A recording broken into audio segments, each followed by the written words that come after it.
John always gives me a chance to do a little editorial about Art Center, which I so appreciate. But how many of you know about Art Center? I'm just really curious. How many of you have visited Art Center? Quite a lot of you. Just in the way of quick background, Art Center is 84 years old. Started in 1930 in Los Angeles by a real visionary guy who was actually an ad guy named Ed Adams. And if you can kind of picture 1930 in Los Angeles, I mean, all this activity going on. There's auto manufacturing and aircraft building and movie making and all the technologies that surround those things. And Adams was working with all these people, industrial designers, graphic designers, photographers, and quickly saw the need for a really serious school of art and design in Los Angeles. And the idea at the outset, and it still works today, was it would be a school of professionals who teach and not professional teachers. And it absolutely works. I mean, I'll show you in a minute in transportation design where I live, the number of studios, and Dave's here. Dave knows this very well. Dave teaches at Art Center as well, so another alum, but very interesting. So going back, this is a shot from the probably very early 60s of Bill Mitchell and Chuck Jordan out from GM, Strother McMinn on the right, who really formalized transportation design. And then the guy next to Jordan is George Jurgensen, who was in my role, department chair of transportation design at that time. So here's Mac in those days, teaching students about aerodynamics, and he had good relationships with the folks over at Caltech and the small wind tunnel that was there, and so that was always great. The guy on the left there is Wayne Cherry, who would later be Vice President of Design for General Motors. So stop me on any of these if you have a question. But at the outset, it was transportation design, which is mostly automotive design, but not always. We do a lot of yacht and aircraft interiors and various things, motorcycle and so on at Art Center as well. So as a kid, I was fortunate to have a father, even though he was in the insurance business, he was a member of Sports Car Club of America, so I was hanging out a bit with car guys, and I picked up Dad's issue of Road and Track, and there's that ad for steady car styling in Southern California. It was in that magazine, and that was interesting to me. So fast forward a couple of years, I entered the General Motors design competition that used to be called the Fisher Body Craftsman's Guild, and was the state winner from Michigan. So on the right, that's proud me standing, by a concept car at GM, the Monza GT. And that day I remember meeting, Chuck Jordan and Bill Mitchell and designers who had gone to Art Center, and I learned about Art Center more deeply. And as a 16-year-old, that was it, right there. That was it. So go back.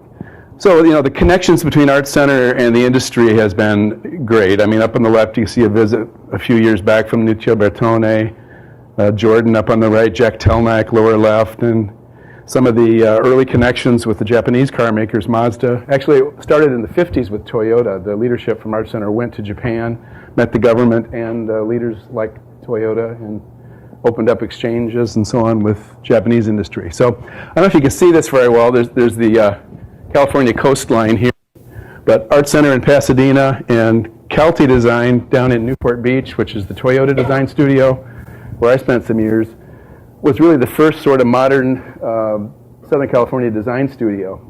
It's located on kind of Irvine land in Irvine, California. I was chief designer there for a number of years.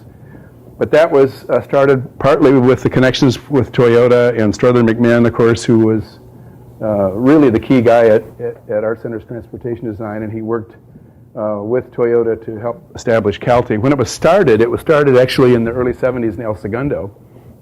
And as all of you know, there were lots of shops, race car shops, and industry, and Shelby American, and all these capabilities were there in El Segundo. So it was a logical place to start Calty. They were a little concerned about anti-Japanese sentiment, so they didn't put Toyota Design on the door at that time. They put Calty, which was CAL for California, T for Toyota, and Y for Yashioda Sangyo, that was the trading company that did visas and shipping and things like that. So that was the first big project out of Calty. You all remember that Celica, and that put Calty on the map. And then what ensued after that was a rush with all the manufacturers to have Southern California design studios.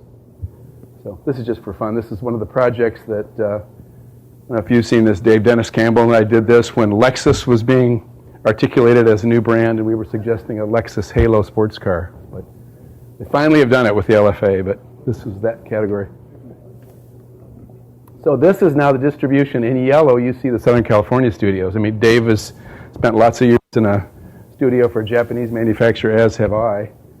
But now we have Chrysler Pacifica, we have Nissan Design, Ford, General Motors, all the domestics have studios.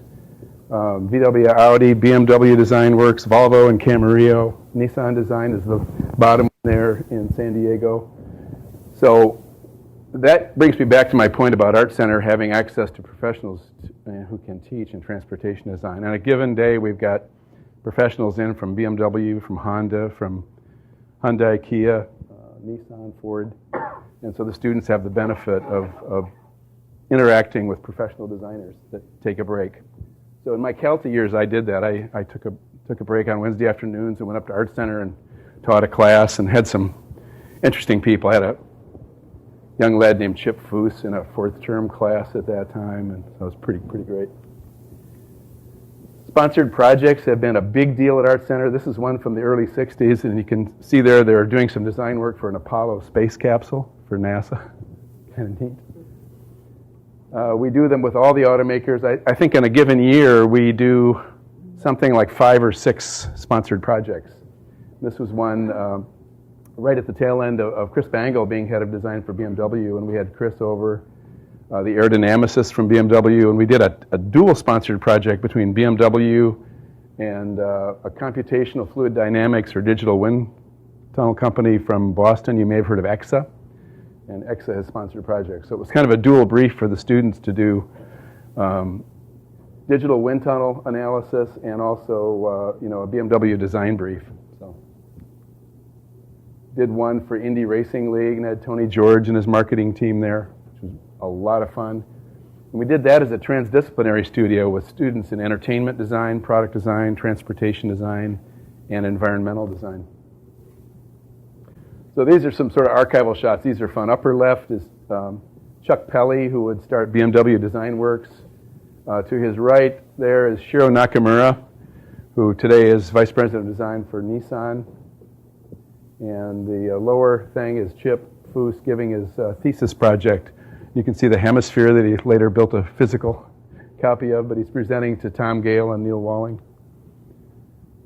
And some more recent alums, Jason Castriota on the left, who was the Pininfarina chief designer. Chris, let's see, I already did Bangle, we got Jay Mays. Upper right is Dave Merrick, who is head of Honda, Acura North America Design.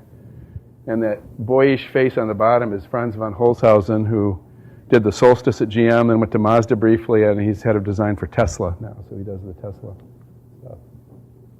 So we love to show, just examples of Art Center work. That center P45 is one that Jason Castriota did at Pininfarina. Frank Stephenson did the Fiat 500 and the first iteration of the new Mini, and he's now with McLaren cars. The Ducati Monster is actually the work of Miguel Galuzzi, who is now back in the U.S. from Italy, and he's head of design for Piaggio now, and they have an advanced studio in Old Town Pasadena. They do Piaggio, Aprilia, Moto Guzzi. So we've got a lot of studios. I've got to update that map, actually, on Southern California studios. McLaren cars, again, is Frank Stephenson. Showing the connections historically between Hollywood and Art Center, and Hollywood and Southern California car culture, all of that. So that Batmobile was designed by Tim Flattery, who's our chair of entertainment design. Tom Peters did the new Stingray. The Glade Johnson yacht design. I went to Art Center with Glade. So these are a few things that I've done in my career. After Chrysler Advanced Design and chief designer for Toyota, I've done, actually the little orange Manx there was my first project out of Art Center for Bruce Myers down in Orange County. And you may remember the Cunningham car on the lower right. I did that for Bob Lutz and Briggs Cunningham. The little Ford EX was a project I did for Jay Mays. It was shown as a Ford concept at the North American show. And the lower right is a project about 5 years ago I did for Lockheed for a land vehicle. So this is the most recent one. This is, I was telling a couple of you about this at lunch. The Mullen Automotive Museum out in Oxnard that has the fabulous collection of French coach-built cars has this, Peter Mullen, who's seated on the chassis, has this 1939 Bugatti Type 64 chassis. And it was a car that the bodywork was never designed and built for it. Jean Bugatti, Ettores' son, who was the designer, was killed in a car accident test driving a Bugatti car at age 30. And so this chassis has remained naked up until this year, and had the opportunity to, oops, go back one here. I'll just leave it there.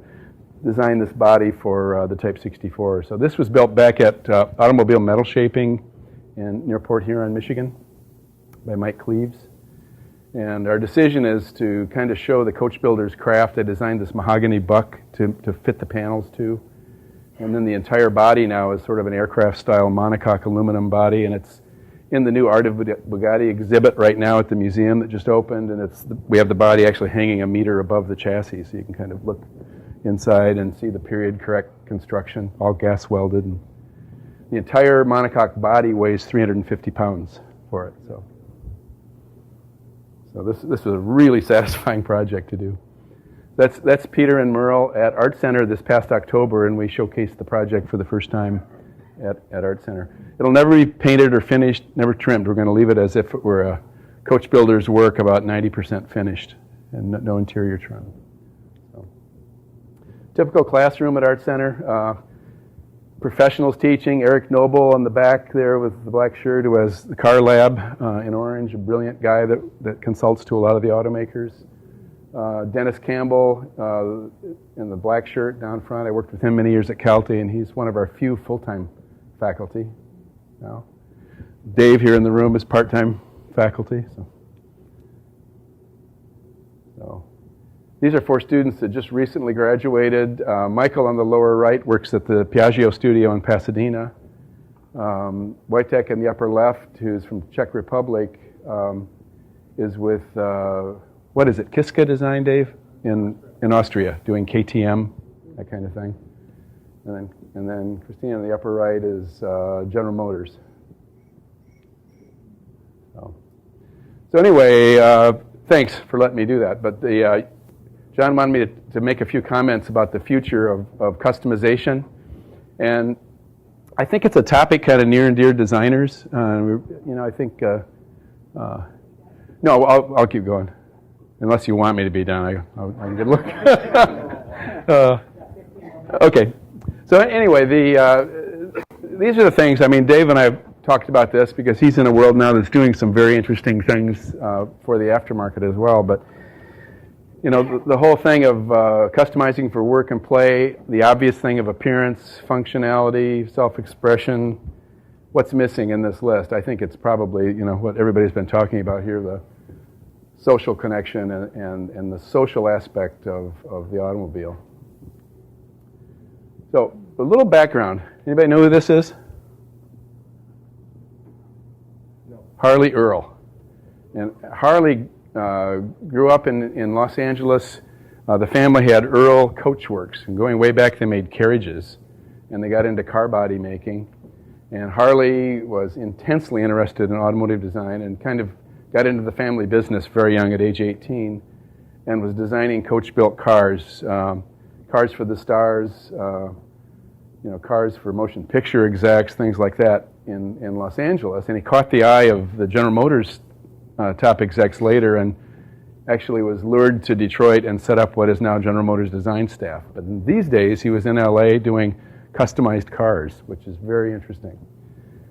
So I found this image in the upper left. That's Don Lee Cadillac LaSalle, which some of you may have heard of it. The building still stands in the corner of Green Street and El Molino in Pasadena. And Don Lee, a very visionary dealer that would bring particularly Lincolns, Cadillacs, LaSalle's, different cars from Detroit, and they would customize them, and they would make them rival the great European classics. And so like the one, I think that's Cecil B. DeMille in that lower image with a customized Lincoln. Crop the fenders, widen them, side mount tires, lower the windshield. They did all these tricks that are still done today. But so that's really what put Harley Earl on the map, the whole customizing world.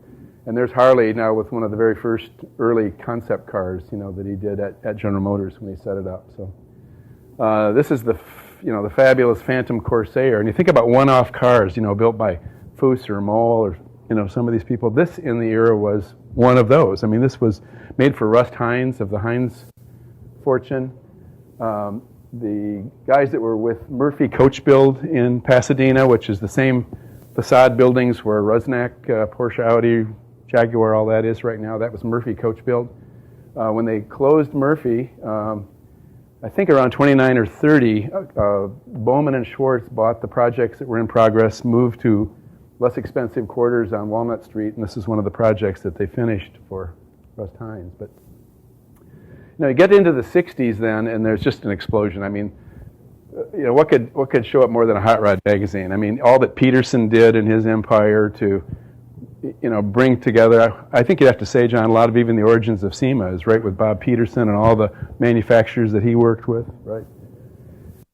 So, Bruce Myers pops out of the Southern California culture. He'd been a boat builder. He'd built catamarans, big sailboats, and all kinds of things, so he knew boat building practice and fiberglass very well, and conceived a clever little kit for Volkswagen components. And so that's Old Red, the very first dune buggy. It was just at Amelia Island, and it's going to be part of this, inducted into the Automotive Hall of Fame in Washington, D.C. It'll be on the mall at Washington, D.C., May 3rd.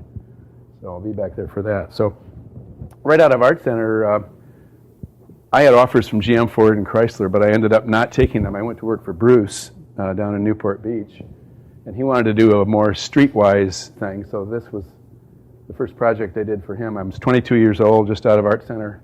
And this was on the same platform, a shortened Volkswagen, pan, but a car with doors. And I wanted to echo some of the character of the original Manx dune buggy, but something a little more sleek and finished with a top and doors. John, guess where this was first shown? I was just thinking about this. This car we showed as a kit at the SEMA show first. And it was in the Anaheim Convention Center. The entire SEMA show fit in the Anaheim Convention Center in 1970. And that's where we took it first. And I remember there were not that many exhibitors at the SEMA show because it's in one space. So we had the Manx SR there and a few other products that we were making at Myers Manx. Like Bruce said, he wanted to make the simplest, best crafted piece of fiberglass with no supplier parts. What would it be? And so I proposed to him that we make a little race car bed that looked like a scaled down McLaren, an orange McLaren race car. So we took that to the SEMA show as well, and we sold the first one to Parnelli Jones because PJ was just a little kid, So PJ got the first one. So thinking about customization for different topics, I mean, to me, work and play, and I think as designers we think about that a lot. If a vehicle can work really well, it's going to play well too. And so whether it's towing capacity or off-road capability, I'm just thinking about this. We've got another faculty that Dave and I work with, Marek Georgievich. He's from Bulgaria and came to the U.S., went to Art Center, went to work for BMW, did the Phantom. That was one of his projects in BMW Group. Marek just bought the big four-door burly Jeep, and he's been buying every accessory he can get for his winches, lighting. He's going to do an 8,000-mile lap around the U.S. over the next few weeks with his GoPro cameras and cover all of America's national parks. So you talk about kind of the culture, the story. He's a great example. Somebody who came from Eastern Europe, loves America, wants to tour it. So I think there's a message there for all of us.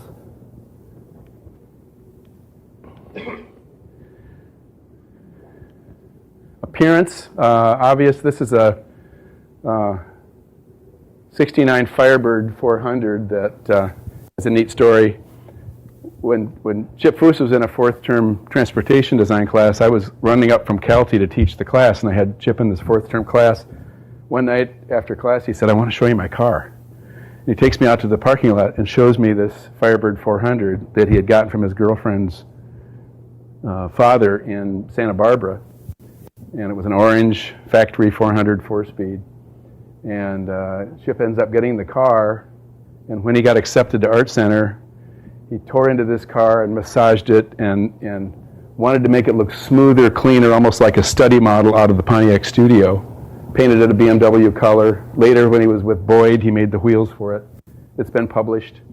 But so that Chip considers his first overhauling car. And some of the influences on this, I mean, he did a thing to get the windshield and the back window flush with the body and closed the opening down. And there are people now that make F-body kits with bigger glass. Some of these tricks. This was the first one. So at the end of the term, I said, Chip, if you ever need to sell that car, would you call me? And 5 years later, he did. So I've had the car for 20 years.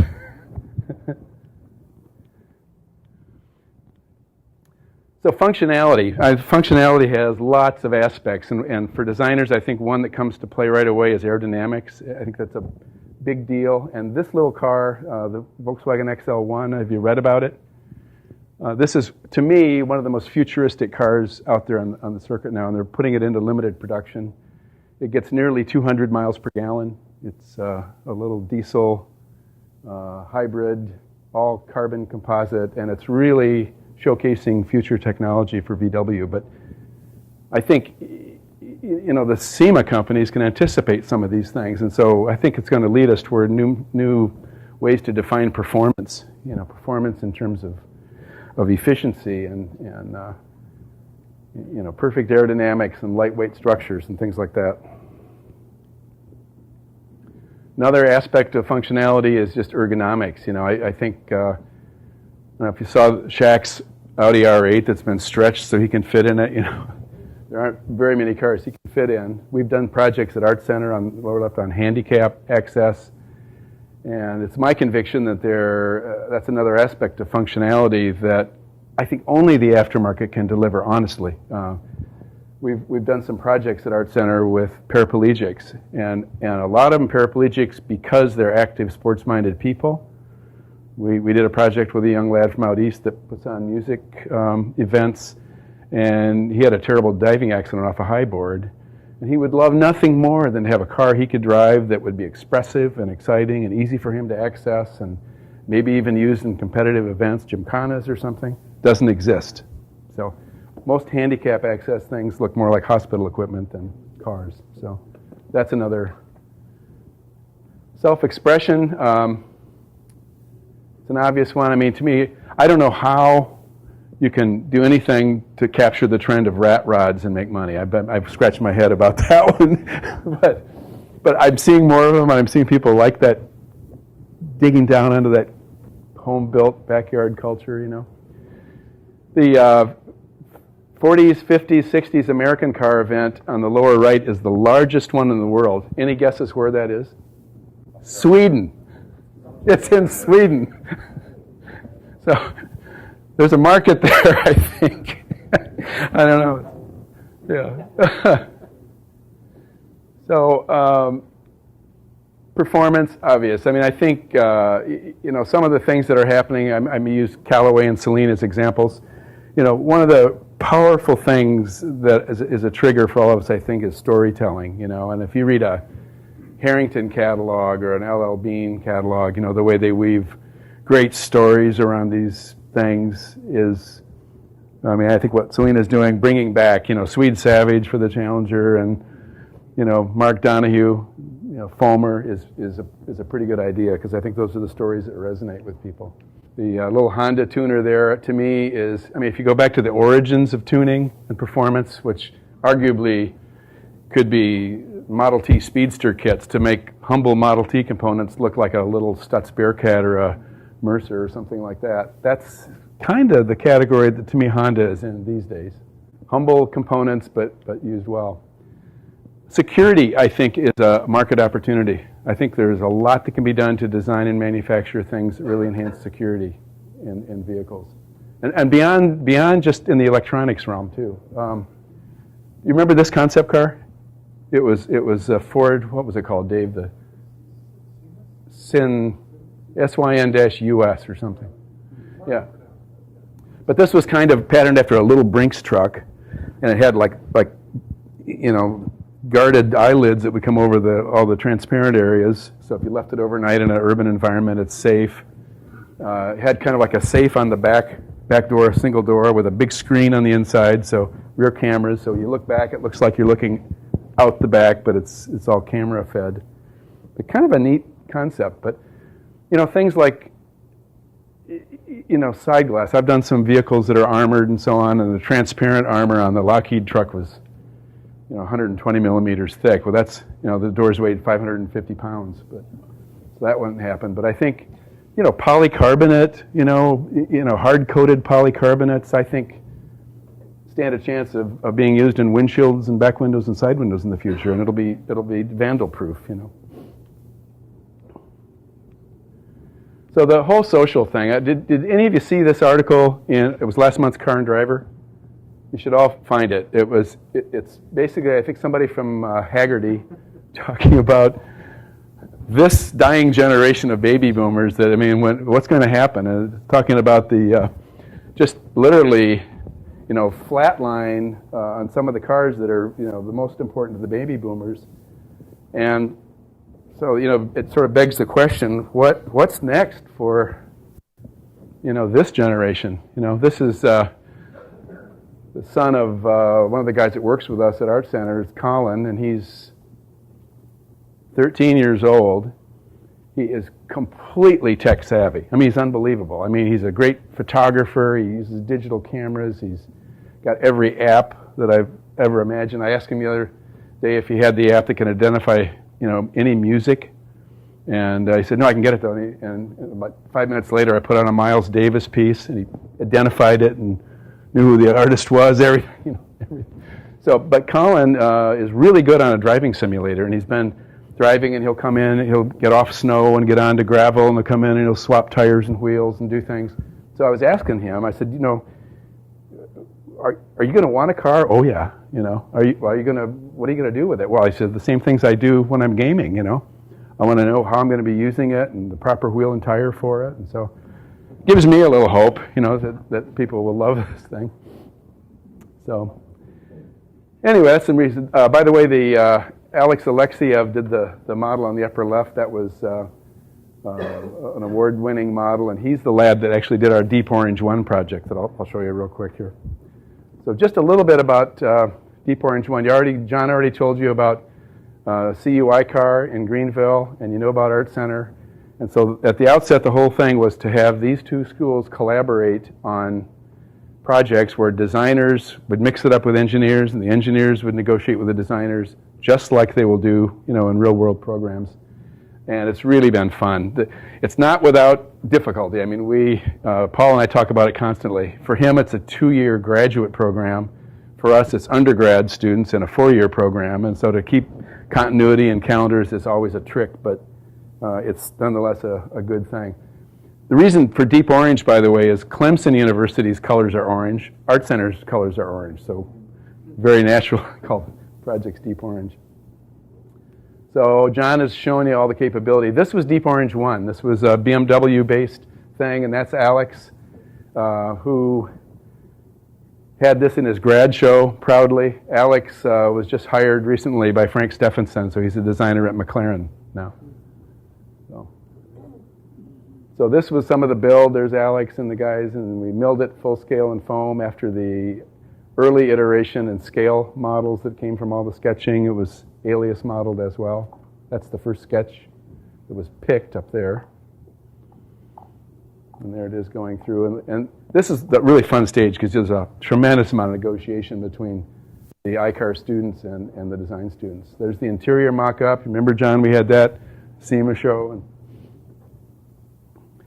we originally had intended in Deep Orange 1 to have, the functional hybrid and the body all as one property. On this one, the first one, we decided to end up with 2 properties. So we have the European 1 Series BMW hatch that has been modified to the requirements, and then a design model with it.